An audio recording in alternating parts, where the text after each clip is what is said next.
Hello guys, welcome back to the GSMC Hoops and Heels Women's Sports Podcast, brought to you by the GSMC Sports Network. This is our last segment today. I'm very excited. Thank you guys for staying tuned to our last segment. We just got done talking about the Women's Track and Field Pre-Fontaine Classic recap, and we're now going to go into the North American West Region CrossFit Semifinals results recap, everything you need to know from the competition.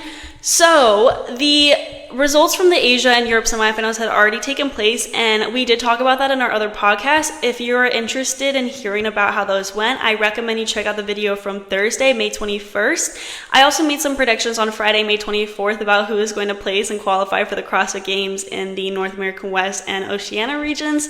So if you are interested in seeing if I'm right and made some pretty decent predictions, I recommend you go check out that video. So without further ado, let's talk about the semifinals in the North American West. And tomorrow's video, we'll be talking about the Oceania region. So if you're interested in that, you should very much join us tomorrow at 8 p.m. Eastern time. Okay, so let's just get started. So only the top 8 athletes qualify to the CrossFit Games from the North America West region. So I predicted Alex Gazan was going to come out on top, but I was wrong. She came out in second, so not too far out, but I did not even include the first place person and the people that I really thought were going to qualify for the games. So that's really disappointing on me. Whoops. Anyway, the first place person was Abigail Domit. She's always been a strong competitor, and she won second in the quarterfinals, so yes, it makes sense that she placed first in the semifinals. For event 1, Domit did good. She finished in 4th. Event 1 was particularly harder in this region because the competitors had to go up and down the stairs, climbing involved, so just keep that in mind. Domit's final time in event 1 was 24 minutes and 44.20 seconds. Caitlin Bernardin placed first in this event, which is great for her, but also kind of sucks because she didn't even finish in the top 15. In the second event, Domit finished 6th with a time of 13 minutes and 25.45 seconds. Abigail Loewen finished first in this event, but we will get into her later because she qualified for the games. Then in the third event, Domit finished in 5th place with a time of 11 minutes and 23.78 seconds. Alex Gazan placed first in this event, but we're going to talk about her next, obviously. In event 4 and 5, she placed 9th. Her event 4 time was 9 minutes and 6.17 seconds, and her event 5 time was 6 minutes and 34.65 seconds. Olivia Kerstetter placed first in both of these events, but because she did not really dominate any other events, she was not able to qualify for the games. I really did think she was going to be one of the qualifiers. It seems she might have gotten unlucky, but still it is a huge accomplishment that she finished first in 2 events, regardless. In the last event, Domit finished in 3rd place with a time of 3 minutes and 25.52 seconds. Alex Gazan also finished first in this event.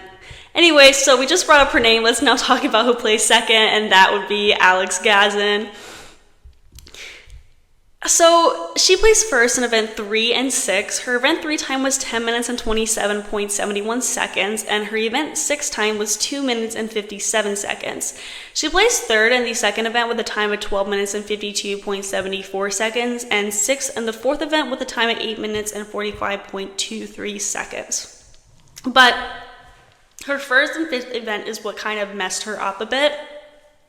She placed 11th in the first event with a time of 25 minutes and 44.63 seconds, and 23rd in the 5th event with a time of 8 minutes and 9.95 seconds. If she had done better in these 2 events, she definitely would have been in first place, but the running I think got to her, and adding that climbing on the first event definitely probably challenged her a bit more than expected. Gazan won the semifinals last year and has been 10th in quarterfinals worldwide. Her coach said she will be the fittest person on earth someday, and I totally see that. She was 5th in the games last year, so I think she's going to be a really fierce competitor this year too in the games.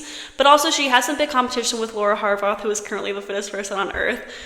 In 3rd place was Abigail Loewen. I've heard people pronounce it both ways, and I'm like now confused, but Ariel, we're gonna call her Abigail Domit. She was 3rd in the games last year, and a lot of people are saying that the first place position in the games this year is really going to be up to her and Gazan.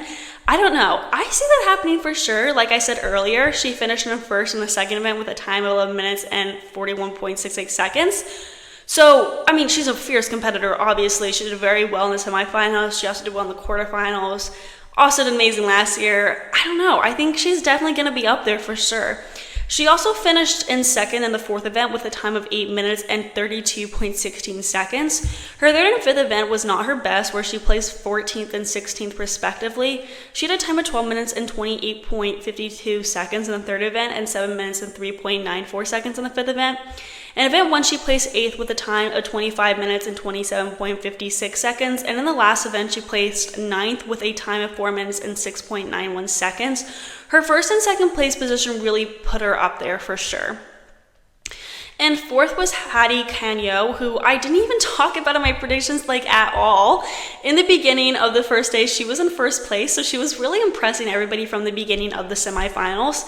She placed third in the first event with a time of 24 minutes and 37.84 seconds, seventh in the second event with a time of 13 minutes and 25.60 seconds, fourth in the third event with a time of 11 minutes and 23.45 seconds, eighth in the fourth event with a time of 9 minutes and 3 seconds, fifth in the fifth event with a time of 5 minutes and 47.76 seconds, and 23rd in the sixth event with a time of 4 minutes and 49.91 seconds. She has not gotten much attention, obviously, so she's kind of slipping through the cracks. She's going to be a standout competitor in the games because she has been so shocking with her placements. It seems she has been doing some rigorous training that she's probably and hopefully going to do well in the games. And fifth was Rolfe, who I had a lot of confidence in was going to make it to the games.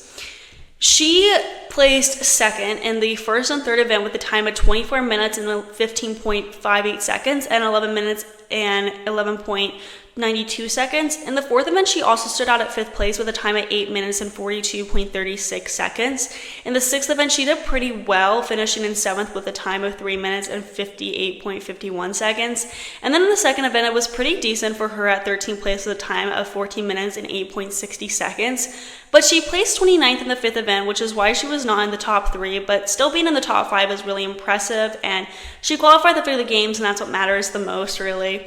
She clocked a time of 9 minutes and 26.44 seconds in the fifth event. She was a strong candidate to win first place in the first event with her ability to combine running with lifting, but she got second, which is still very good. If there are workouts in the games that combine running with lifting, I think she's going to be a fierce competitor in those events. And sixth was Danny Spiegel, who I also had a lot of confidence was going to make it to the CrossFit Games. Last year, she failed to qualify for the games, and we saw her express some criticism of CrossFit on a podcast. So I think she got super hungry this year, which really helped her in qualifying. She did not have great placements in some of the events, I will say. In the first event, she placed 28th with a time of 28 minutes and 9.19 seconds. In the second event, she placed 10th with a time of 13 minutes and 54.17 seconds. In the third event, she placed 13th with a time of 12 minutes and 18.75 seconds. However, her fourth, fifth, and sixth event went pretty well. She placed 7th in the fourth event with a time of 8 minutes and 46.67 seconds. In the fifth event, she placed third with a time of 5 minutes and 10.39 seconds. And lastly, in the sixth event, she placed fifth with a time of 3 minutes and 43.70 seconds. And seventh place was Bethany Flores, which, not a shocker there. She won the West Coast Classic in 2021. Her highest achievement in the games was Her highest achievement in the games was 8th place in 2019, and she has been working very hard since. She's probably been very hungry. Flores has very similar placings in all events pretty much. In the first event, she placed 14th with a time of 26 minutes and 9.66 seconds. 11th in the second event with a time of 13 minutes and 55.29 seconds. 6th in the third event with a time of 11 minutes and 27.82 seconds. 4th in the fourth event with a time of 8 minutes and 40.04 seconds. 19th in the fifth event with a time of 7 minutes and 28.57 seconds. And lastly, 11th in the sixth event with a time of 4 minutes and 8.76 seconds. In 8th place, also no shocker here, was Kyra Milligan. She has always been pretty known in CrossFit and has done very well in the past. I had high hopes for her, and I'm happy to see that she's going to the games this year. Here are her placements. 18th in the first event with a time of 26 minutes and 46.84 seconds. 8th in the second event at 13 minutes and 35.01 seconds. 7th in the third event at 11 minutes and 46.08 seconds. 18th in the fourth event at 9 minutes and 25.63 seconds. 6th in the fourth event at 5 minutes and 51.94 seconds. And 10th in the sixth event at 4 minutes and 7.15 seconds. She did very well across the board. Her event 1 definitely could have improved, but as you saw, it was a bit shocking what placements everyone that qualified for the top 8 got in the first event. But I do think that was because there was increased difficulties in this event 1 in this North American West region because of the extra, climbing and stairs and all that. So you have to take that into consideration. Okay, so that concludes our show for today. I had a lot of fun talking to you guys. Thank you guys for tuning into the GSMC Hoops and Heels Women's Sports Podcast presented to you by the GSMC Sports Network. Your support means a lot to us, so please remember to subscribe to the show and leave a positive review. It really does make a difference. We also invite you to follow us on Facebook, Twitter, TikTok, and Instagram for more content and updates. Thank you guys once again, and have a wonderful day.